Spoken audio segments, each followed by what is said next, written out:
अतुल सावे यांच्या अध्यक्षतेखाली ओबीसींसाठी राज्यस्तरीय समिती स्थापन झाली। ओबीसींवर होणारे अमानवी अत्याचार रोखण्यासाठी फडणवीस सरकारने हा निर्णय घेतलाय। ओबीसींच्या समस्या सोडवाव्या यासाठी आणि विकासासाठी ही समिती काम करेल।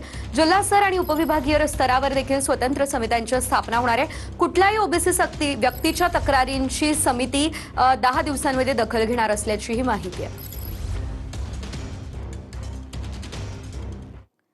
तर दुसरीकडे भोंदू खरात प्रकरणातील जगदंबा पतसंस्थेतील घोटाळ्याप्रकरणी एक महत्त्वाची अपडेट समोर येते।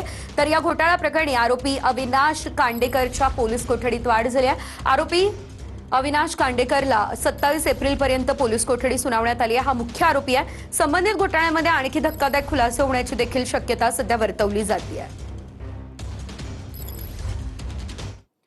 दुसरीकडे कुर्डुवाडी पोलिसांनी भोंदू मनोहर भोसलेला पुण्यातून ताब्यात घेतलं। भक्तांनी भोंदू भोसलेवर फसवणुकीचा गुन्हा दाखल केला आणि त्यानंतर ही कारवाई करण्यात आली। भोंदू मनोहर भोसलेवर जादूटोणा आणि फसवणुकीचा गुन्हा दाखल झालाय।